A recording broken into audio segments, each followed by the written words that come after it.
कहानी के माध्यम से समझते हैं कि किस तरह से आप दूसरों की मन की बातें जान सकते हैं, समझ सकते हैं। बहुत समय पहले की बात है, एक छोटा सा गांव था। उस गांव में दो भाई रहा करते थे। बड़ा भाई अंधा था, जिस कारण वो हमेशा घर पर ही बैठा रहता था, और छोटा भाई खेती किया करता था। लेकिन खेतों में अधिक जानवर आने से पूरी फसलें नष्ट हो जाती थी, जिस कारण छोटा भाई बहुत परेशान हो चुका था। तभी उसे एक तरकीब सूझी। एक दिन उसने सोचा, खेतों में से इन जानवर को भगाने के लिए क्यों ना मैं अपने बड़े भाई की मदद लूं। वैसे भी बड़े भैया अंधे हैं, अगर वह खेत में बैठे रहेंगे और जानवरों की आहट आने पर वो उन्हें जोर से चिल्लाकर भगा सकते हैं, जिससे हमारी फसलें बच सकती हैं। इसलिए उन्हें मैं खेत में बिठा देता हूँ। ये सब सोच विचार करने के बाद उसने अपने खेत में ही एक छोटी सी झोपड़ी तैयार की और अपने अंधे भाई को उस खेत में बिठा दिया और उनसे कहा, भैया, यदि कोई जानवर की आहट आपको सुनाई दे तो आप जोर जोर से चिल्लाना। ये सुनकर वो जानवर यहाँ से भाग जाएंगे और हमारी फसलें नष्ट होने से बच जाएगी। बड़ा भाई अपने छोटे भाई की बात मान लेता है और वो उस दिन से खेत में ही रहना शुरू कर देता है। जब भी किसी जानवर की आहट उसे सुनाई देती तो वो तुरंत जोर जोर से चिल्लाना शुरू कर देता, जिससे वो जानवर उसके खेतों से भाग जाते। ऐसा करते करते कई दिन बीत चुके थे। तभी एक दिन उसके खेत में एक हिरण भागता हुआ आता है और वह खेत के बांध को तोड़कर वहां से भाग गया। लेकिन उसी हिरण का पीछा करते हुए एक राजा भी उस खेत में आ पहुंचा। तभी राजा की नजर उस अंधे भाई पर पड़ती है। राजा उस व्यक्ति से कहता है, देखो, मैं यहाँ पर एक जानवर का पीछा करते हुए आया हूँ। क्या तुमने उस जानवर को यहाँ पर देखा है? इस पर वो व्यक्ति कहता है, हे राजन, मैं तो अंधा हूँ, मैं भला किसी जानवर को कैसे देख सकता हूँ। लेकिन मैं आपको इतना जरूर बता सकता हूँ कि जो जानवर मेरे खेतों से होकर भागा है वो आपके लायक नहीं है। आप उसके पीछे अपना समय यूं ही व्यस्त कर रहे हैं। राजा उस अंधे व्यक्ति की बात सुनकर बड़ा अचरज में पड़ गया। वो ये सोचने लगा कि आखिर ये तो अंधा है, फिर इसे कैसे पता कि जिस हिरण को मैं तलाश रहा हूं वह हिरण मेरे लायक है ही नहीं। ये अंधा व्यक्ति मुझे कैसे बता सकता है? तभी राजा उस अंधे व्यक्ति से कहता है, कहीं तुम मुझसे झूठ तो नहीं कह रहे? एक तरफ तुम ये कहते हो कि तुम अंधे हो और दूसरी तरफ तुम ये भी कह रहे हो कि जो जानवर यहाँ से भागा है वो मेरे लायक नहीं है। इस पर वो अंधा व्यक्ति कहता है, हे राजन, जिसे आप एक हिरण समझ रहे हैं, असल में वो एक हिरण नहीं है बल्कि एक हिरणी है, और वो भी गर्भवती है। और जहां तक मुझे ज्ञान है, मैंने कभी किसी राजा को किसी गर्भवती हिरणी का शिकार करते हुए नहीं सुना है। और इसी कारण मैं आपसे ये कह रहा हूं कि वो हिरणी आपके लायक नहीं है। आप उसके पीछे अपना समय व्यर्थ ना करें। यह सुनकर राजा और भी अचरज में पड़ गया। वो ये सोचने लगा कि आखिर ये अंधा आदमी ये कैसे जान सकता है कि वो हिरणी है और गर्भवती है। राजा कुछ देर सोच विचार करने के बाद अपने सेनापति से कहता है, सेनापति जी, मुझे वो जानवर जिंदा चाहिए, क्योंकि मुझे यह पता करना है क्या वह हिरणी है और क्या वह गर्भवती है। क्योंकि यह अंधा आदमी बहुत विश्वास के साथ कह रहा है और मुझे इस बात की पुष्टि करनी है। यदि वह हिरणी हुई और गर्भवती हुई तो वह हमारे शिकार के लायक नहीं है, क्योंकि हम तो एक हिरण का पीछा कर रहे थे। इसलिए जाओ और पता करो कि क्या वो हिरणी है। सेनापति राजा से आज्ञा लेकर आगे की ओर बढ़ चलता है और कुछ देर बाद जब वह वापस लौट कर आता है तो वह राजा को कहता है, हे राजन, इस अंधे आदमी ने जो भी बातें कही हैं वो बिल्कुल सही हैं। वो एक हिरणी ही है और वह गर्भवती भी है।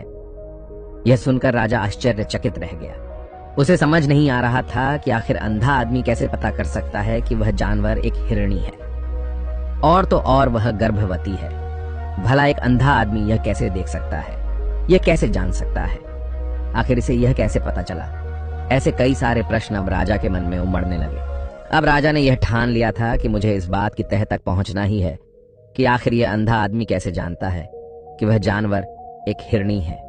ये सोचकर राजा उस अंधे आदमी के पास जाता है और उस अंधे आदमी से कहता है, देखो, मैं ये तो नहीं जानता कि तुम सचमुच अंधे हो या नहीं, लेकिन मैं तुमसे एक बात जानने आया हूं। क्या तुम मेरे प्रश्न का सही सही जवाब दोगे? इस पर अंधा व्यक्ति कहता है, हे राजन, आप जो कुछ पूछना चाहते हैं मुझसे पूछ सकते हैं, मैं आपको बिल्कुल सच सच जवाब दूंगा। इस पर राजा कहता है, देखो, एक तो तुम कहते हो कि तुम अंधे हो और दूसरी तरफ तुमने यह बता दिया कि जिस जानवर का पीछा मैं कर रहा हूं वह एक हिरणी है, और तो और वह गर्भवती भी है। आखिर तुम्हें यह कैसे पता चला? तुम्हारे खेत में और भी तो जानवर आते होंगे, और भी तो जानवर यहाँ से गुजरते होंगे, फिर तुमने यह कैसे अंदाजा लगाया? तभी वह अंधा व्यक्ति राजा से कहता है, हे राजन, आप जिस हिरणी का पीछा कर रहे थे वही हिरणी जब मेरे खेत में आई, उसकी रफ्तार और उसके भागने की आहट से मुझे यह एहसास हो चुका था कि यह एक हिरणी है और मेरे खेत की जो बांध है वह बहुत छोटी है, उसकी ऊंचाई ज्यादा नहीं है। यदि कोई हिरण होता तो उस बांध को बड़ी आसानी से लांघ जाता, लेकिन वह हिरणी इस बांध को तोड़कर भागी है और यदि वह इस बांध को छलांग लगाकर पार करने का प्रयास करती तो इससे उसके बच्चे को खतरा होता, और इसी बात से मैंने यह पता लगा लिया कि वह गर्भवती है। इस कारण वह ज्यादा ऊंची छलांग न लगाकर मेरे खेत की बांध को तोड़ते हुए भाग गई। इस पर राजा के मन में एक और प्रश्न उठा। राजा ने कहा, किंतु तुम्हें कैसे पता चला कि वो एक हिरणी ही है? और भी तो कोई जानवर यहाँ पर आ सकते हैं। इस पर वो अंधा व्यक्ति कहता है, हे राजन, मैं पूरा दिन सुबह शाम यहीं पर बैठा रहता हूँ और मेरी सुनने की शक्ति बहुत तेज है। मैं ये बाफ जाता हूँ कि कौन सा जानवर मेरे खेत में आया है और उसी के आधार पर मैं जोर जोर से चिल्लाता हूँ ताकि वो मेरे खेत से भाग जाए और मेरे खेत की फसलों को नष्ट न कर पाए। राजा उस अंधे आदमी का ये जवाब सुनकर पूरी तरह से संतुष्ट हो चुका था। वो मन ही मन ये सोच रहा था कि आदमी भले ही अंधा हो, लेकिन ये तो बड़ा ज्ञानी मालूम पड़ता है। इस आदमी से कुछ न कुछ तो काम निकलवाना ही चाहिए। ये विचार लिए हुए राजा वहां से वापस अपने महल की ओर लौट जाता है। राजमहल पहुंचते ही राजा उस अंधे व्यक्ति से कहता है, आप तो बड़े ज्ञानी व्यक्ति हैं, आपको किसी भी बात का पता बड़ी आसानी से चल जाता है। आज मैंने आपको यहाँ पर इसलिए बुलाया है क्योंकि मैं आपसे ये जानना चाहता हूँ कि मेरी पत्नी पतिव्रता है या नहीं। इस पर वो अंधा व्यक्ति कहता है, हे राजन, ये कैसा प्रश्न हुआ? इस पर राजा कहता है, मैंने आपसे बिल्कुल उचित प्रश्न किया है, मुझे इस प्रश्न का उत्तर दीजिए। इस पर वो अंधा व्यक्ति कहता है, हे राजन, ये सारी बातें जाने दीजिए। आपकी शादी को इतने साल बीत चुके हैं और अब आप ये बात क्यों जानना चाहते हैं? आपके मन में ऐसे प्रश्न क्यों उठ रहे हैं? इस पर राजा जिद करते हुए कहता है, देखिए, आपको मुझे इस प्रश्न का उत्तर तो देना ही होगा। यदि आप मुझे इस प्रश्न का उत्तर नहीं देंगे तो मैं आपको मृत्युदंड दे दूंगा। राजा के मुख से यह बात सुनकर वो अंधा व्यक्ति कहता है, हे राजन, यदि आप इस प्रश्न का उत्तर चाहते हैं तो उसके लिए आपको मेरा एक काम करना होगा। राजा कहता है, बोलो, मुझे क्या काम करना होगा? इस पर व्यक्ति कहता है, इसके लिए आपकी पत्नी को मेरे साथ कमरे में अकेले छोड़ना होगा। उस अंधे व्यक्ति की यह बात सुनकर राजा पहले तो क्रोधित हो जाता है, लेकिन फिर कुछ सोच विचार करने के बाद वह उस व्यक्ति की बात मान लेता है और अपने सेनापति को आदेश देता है, सेनापति जी, इस व्यक्ति को और मेरी पत्नी को एक कमरे में कुछ देर के लिए अकेला छोड़ दे। सेनापति बिल्कुल वैसा ही करता है। अब राजा की पत्नी और अंधा आदमी एक कमरे में बंद हो चुके होते हैं। तभी वो अंधा आदमी राजा की पत्नी से कहता है, मुझे आपको छूना है। इस बात पर रानी अत्यधिक क्रोधित हो जाती है और उस अंधे आदमी को वो पकड़ पकड़ कर पीटने लगती है, कभी हाथों से तो कभी लातों से तो कभी पटक पटक कर। इस तरह से उन्होंने उस अंधे आदमी की खूब पिटाई की। उसके बाद किसी तरह से वह अंधा आदमी अपनी जान बचाकर वहां से भाग निकलता है और वह राजा के पास पहुंचता है और वह राजा से कहता है, हे राजन, आपकी पत्नी पतिव्रता नहीं है। ये बात सुनकर राजा अत्यधिक क्रोधित हो उठता है और राजा अपनी तलवार निकालकर सीधा अपनी पत्नी की ओर जाता है और क्रोधित होकर वह अपनी रानी से कहता है, रानी जी, आज मैं जो भी सवाल आपसे करने वाला हूँ उसका मुझे सच सच जवाब दीजिएगा, और यदि आपने एक शब्द भी झूठ कहा तो मैं आपका अभी के अभी सर धड़ से अलग कर दूंगा। तभी आगे वह राजा कहता है, मुझे बताइए, क्या आप पतिव्रता हैं या नहीं? इस पर रानी कहती है, हे राजन, आप भले ही मुझे जान से मरवा दीजिए, लेकिन मैं पतिव्रता नहीं हूँ। राजा यह बात सुनकर बहुत खुश हुआ, क्योंकि उस अंधे आदमी ने जो भी कहा था वह बिल्कुल सच था।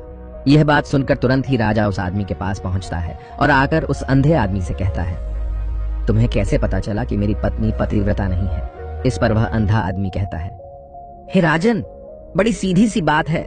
मैंने तो आपकी पत्नी से बस इतना ही कहा था कि मुझे आपको छूना है, और इस बात पर वह इतना क्रोधित हो उठी कि उन्होंने गुस्से में आकर मुझे लात घूंसों से पीटना शुरू कर दिया। और भला कोई औरत किसी और मर्द को कैसे छू सकती है? लेकिन उन्होंने न आव देखा न ताव, बस लात घूंसे मुझ पर बरसाने शुरू कर दिए। वह भी तो एक छूना ही हुआ, और एक पतिव्रता नारी कभी भी पराये मर्द को नहीं छूती।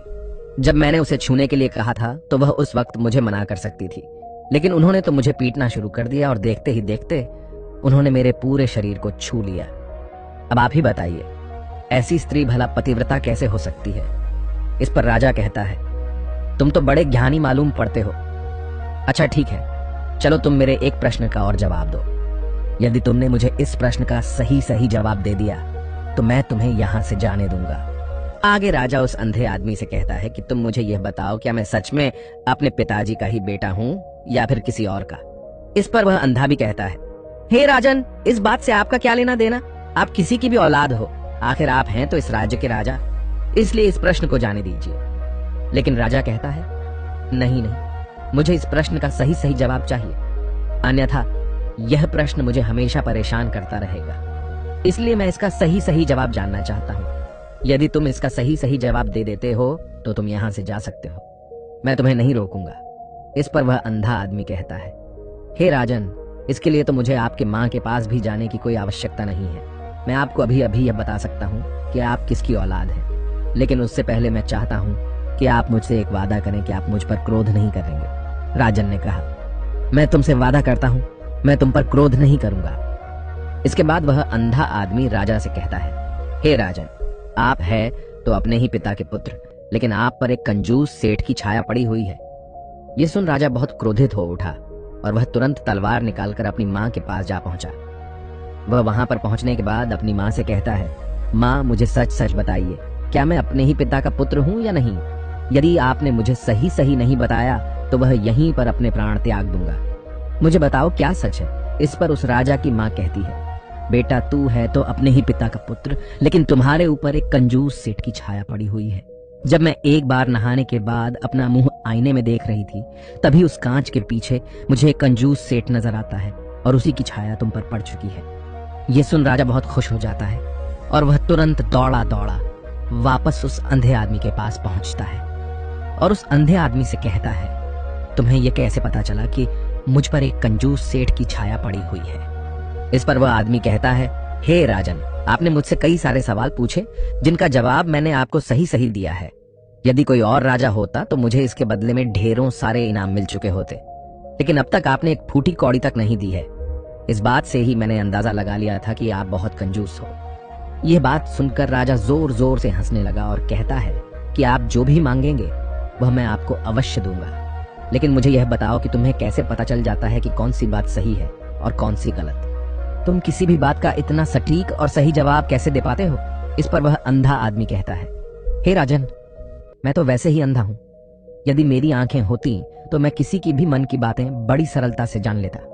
मन की एक भाषा होती है और यह भाषा मनुष्य के शरीर के व्यवहार के रूप में देखी जा सकती है। उसकी आंखों से, उसके होठों से, उसके काम करने के तरीके से, उसकी क्रियाओं से पता किया जा सकता है कि उसके मन में क्या चल रहा है।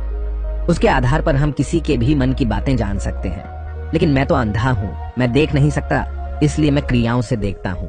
यदि मुझे कोई बात जाननी हो तो अगले आदमी को कुछ काम देना पड़ता है, जिस पर वह व्यक्ति किस प्रकार काम करता है, किस तरीके से इस काम को करता है, उसके आधार पर ही मैं यह पता कर पाता हूं कि उसके मन में क्या चल रहा है। तभी वह राजा कहता है, तो क्या इसका अर्थ यह हुआ कि मैं भी किसी के मन की बातें जान सकता हूं?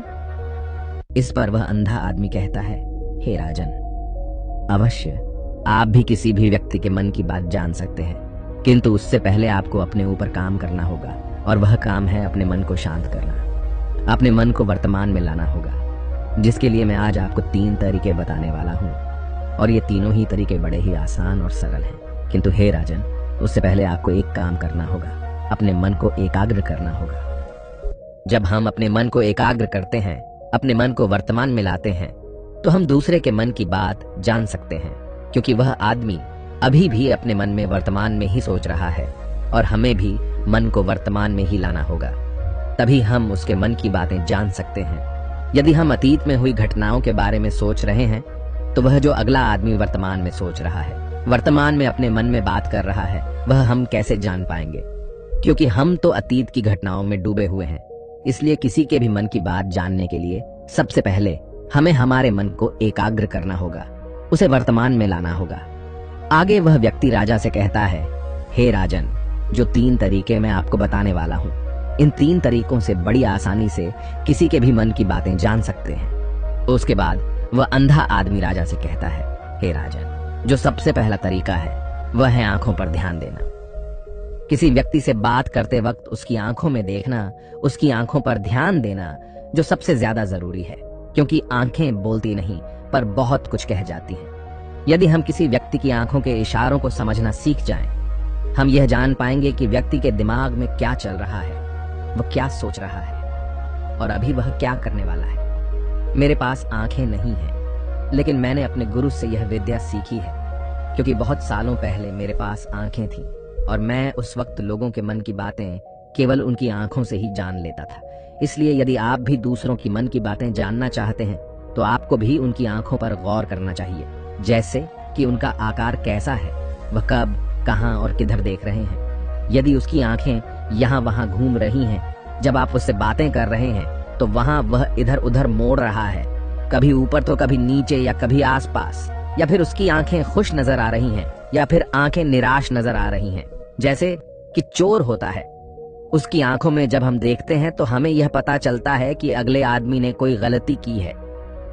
ठीक उसी प्रकार जब हम किसी चालाक व्यक्ति की आंखों में देखते हैं तो आपको पता चलेगा कि उसकी आंखों में एक भाषा होती है। एक बहुत ही सीधा और आसान तरीका होता है। यदि आपको यह पता लगाना है कि सामने वाला व्यक्ति आपसे झूठ कह रहा है या फिर सही, तो आपको उसकी आंखों पर ध्यान देना अति आवश्यक है। यदि आपसे बात करते वक्त वह व्यक्ति अपनी आंखें यहाँ वहां घुमा रहा है, ऊपर नीचे, इधर उधर, दाएं बाएं, हर जगह देख रहा है, तो इसका अर्थ यह हुआ कि वह उस बात से निकलने का कोई रास्ता ढूंढ रहा है और कोई झूठ बना रहा है।